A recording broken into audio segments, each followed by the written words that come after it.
two are brought together, because that is how we will make the learning most concrete. And it will also help us, of course, as I say, to progress. Now, this man here, Jerome Brunner, was another educationalist. He was also a constructivist, so he thought that we, to a degree, made our own knowledge. He talked quite a lot about development. People have taken his work, and the ladder shown on the right-hand side is the development of his ideas. It perhaps is an over-elaboration of them, because it's a very complicated ladder. But nevertheless, that's the way. One of the things that he was particularly keen on, and which is very important for us in pharmacy, and we had a question about it earlier, is the idea of interdisciplinary learning, learning between subjects, and interprofessional learning, learning between different groups, different professional groups. And what we want to see within our curricula are that they are integrated in this way, that they offer the opportunity to provide interdisciplinary, so that, in other words, that all the subjects contribute to whatever is appropriate in a particular module, and then on from there, that ultimately that we will bring together the different professions in the education to work together where they have problems that are common and that they need to solve. And that is something that we're beginning to see happening at the moment. Yeah. So, all of these, then, we can put together essentially into this, the spiral curriculum. And the spiral curriculum is not something which is new either, but nevertheless, this example from North America, from Canada, gives you an idea of what goes on here. And it takes the possibility, therefore, of there being vertical integration, the development, going up and down the spiral, and horizontal integration across the subjects, going across the spiral. And that's the way in which we see it. In actual fact, Mike Rouse talked about spiraling during his presentation about the need for, as he spoke of, development. Now, the American poet T.S. Eliot was often concerned with thinking and talking about the process of understanding, and one of his phrases was, we had the experience but lost the meaning. And that is very central to this idea of practice or work-based learning. What you will have seen from Professor Jalowski's presentation about the residency training is the need to structure and to care for both the student and the person who is teaching in that practice environment. And in addition to that, the one thing I would add to all of that is if we are to continue to develop the pharmacist in an ethical sense, we need ethicists to be much closer to practice. And this is not only a pharmacy problem, it's actually a health care professional problem, and the other healthcare professionals realize this too. If we look at this slide just for a second, it's just to emphasize to you the difference between, on the left, experience as a student, and on the right, our experience in the workplace. The workplace is much less structured unless we put a structure on it. So we cannot simply say we're going to send them out into practice and they will pick up the stuff as they're there. There are so many variations going on there that in actual fact they are overwhelming. And so experience by itself is a poor teacher. It needs to be structured and created. It would be foolish of us to stop with this process of integration, of development, and using competency frameworks, as you will hear later on in the conference, to support the process of progression. In Ireland, we are looking at continuing professional development in a new way. We've created an institute, which is the IIOP on the right-hand side there, which is designed to support the pharmacist in their professional development. We do have a competency framework. I don't like it. It's not a very good one, but our regulator created it, and unfortunately, I don't think it's the job of a regulator to make these things, because they then become tools for them to assess pharmacists. That's not a help. But nevertheless, we are looking at how to develop it further. We still have other needs, as you can see, in particular team evaluation. Healthcare is delivered, yes, partly by individuals, but mostly by teams. So we need to be able to help teams to do CPD and to evaluate themselves as professional units.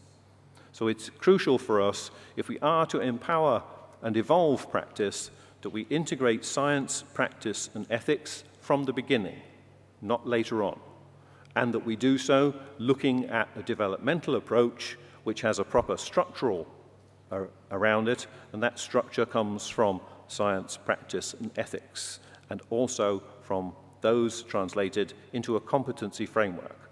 So, Kurumila Maharat, Shukran, thank you very much.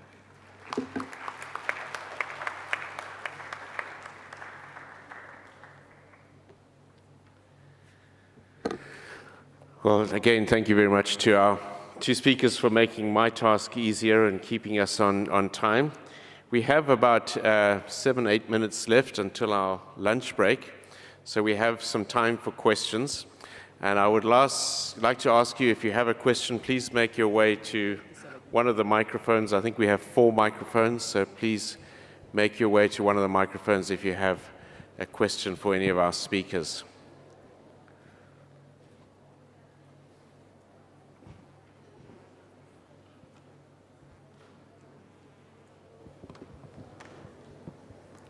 Andy Gray. Thanks, Mike. One of the difficulties in translating any of these systems of continuing professional development or initial development is the problem of funding.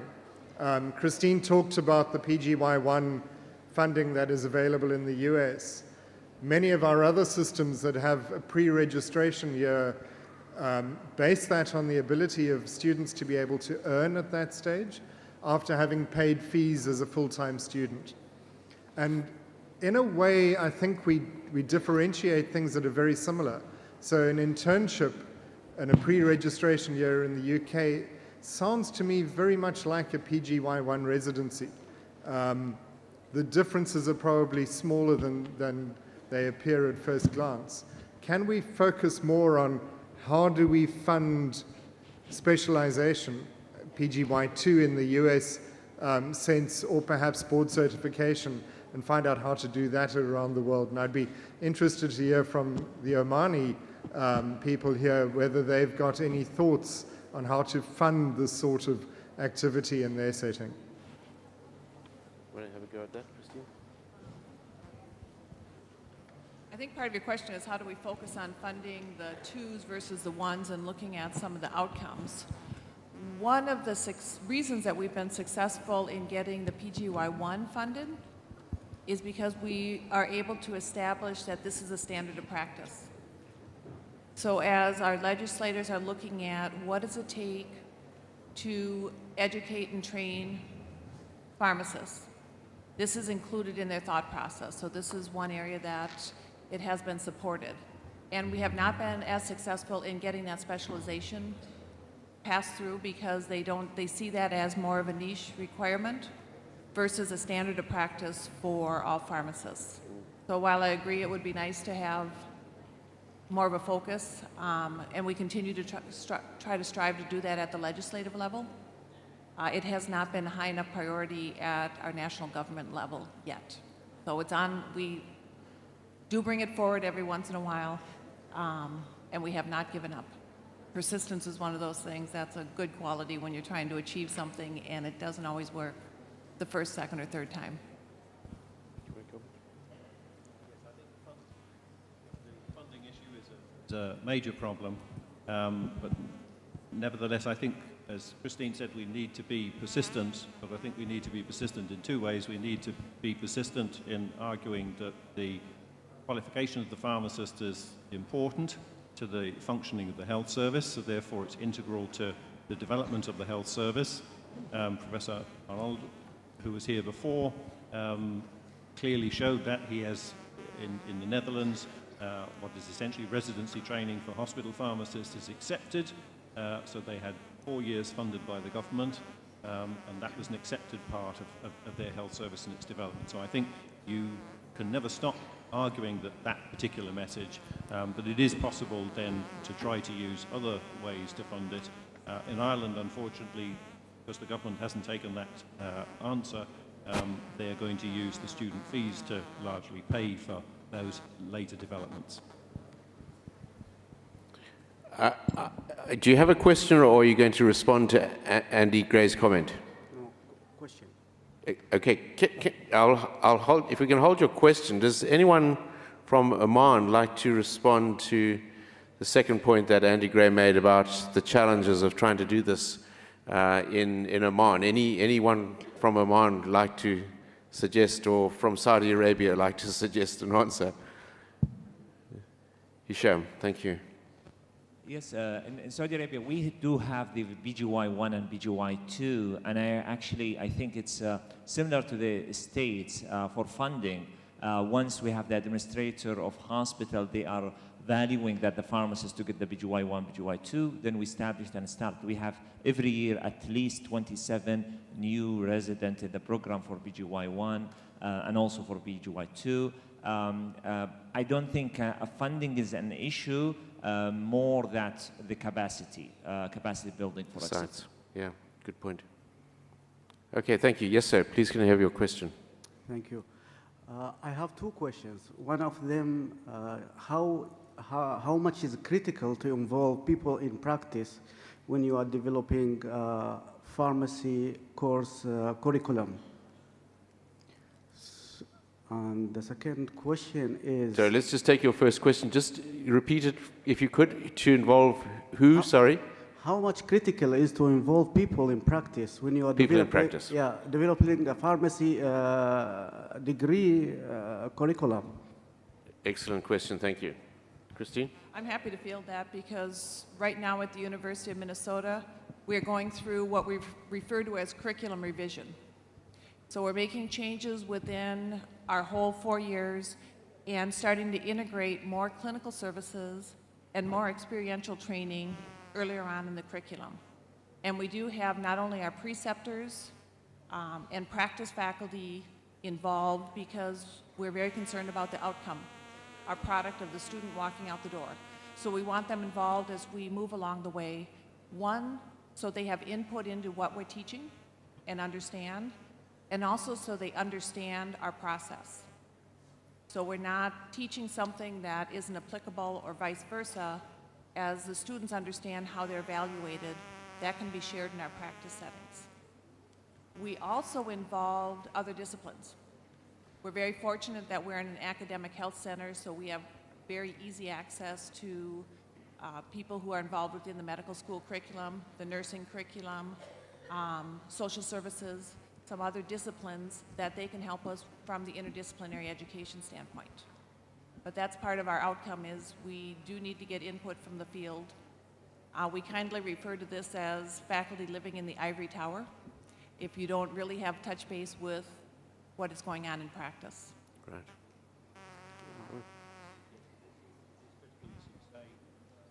The key to essentially empowering them is to make sure that it is apparent that the teaching is to provide education which is rounded. And if you look at those universities which have made the greatest innovations, you tend to find that they have, from the first session we had this morning, they have a shared vision around who it is that they are producing. And this is not someone who is a scientist or a practitioner, it is somebody who is both integrated together, and that the person in practice does not stop learning science just because they're in practice. Thank you. Second question? Yes.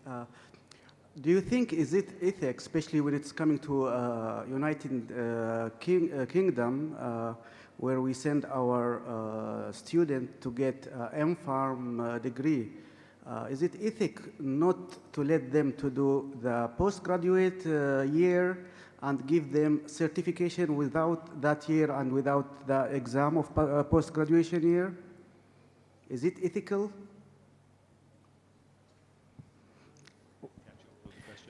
Do you want to just repeat the question? mean, You said the graduates who are going outside to other countries, they need to get the certification and the pre-registration?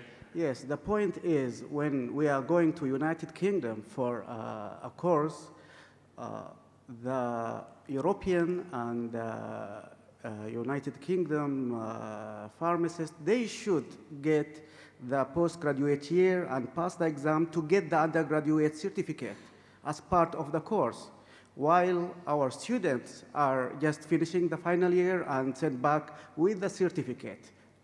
Is that ethical? Thank you. I don't think it's necessarily not an, I'm not sure that it's necessarily a matter of right or wrong. It's a question of the organisation that you have decided to put on the education.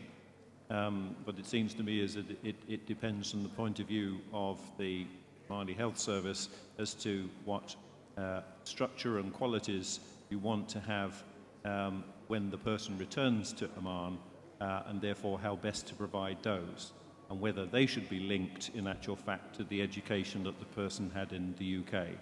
It would seem to me it would be feasible to do that, and perhaps that would be, from your point of view, a more satisfactory outcome.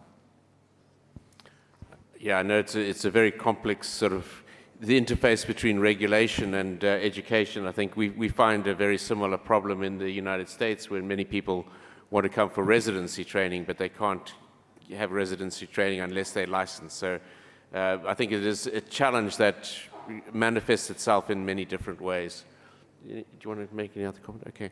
I don't see any other people at the microphone, so I think I'm...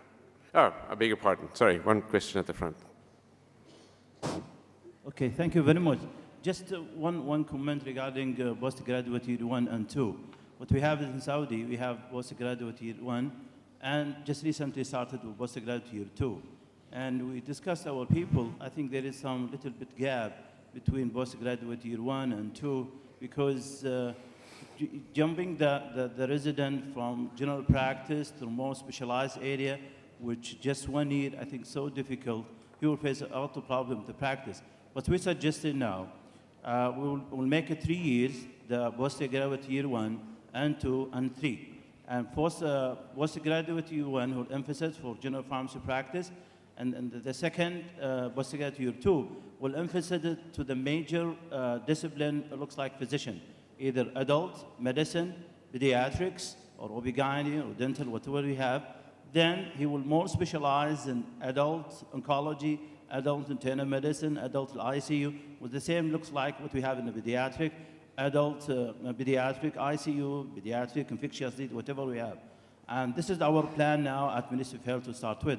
And I think American Society of Assistant Pharmacists, I think they are proposed now, they agree to start with the postgraduate year 3. Yeah, thank you. I'm sure Christine can answer that. I know there have been some similar discussions in the United States. There has been similar discussions. You are further along than us.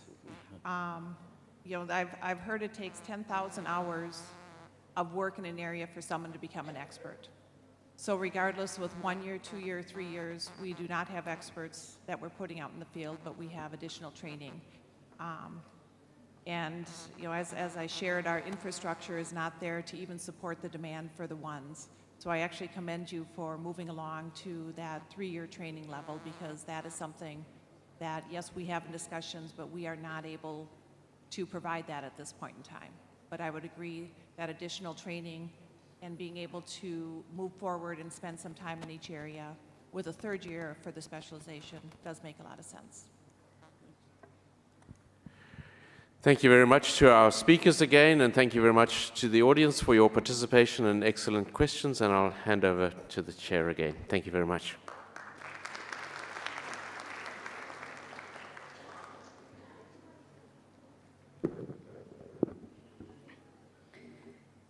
Dear guest, I would like to remind you again to fill your evaluation sheet and hand it on the registration table at the end of the conference. You could be one of the free registration winners if you fill the registration form, which is located on the conference booklet for the 6th Pharmaceutical Care Conference, although I would like to remind you to scan in and out to get your full accreditation.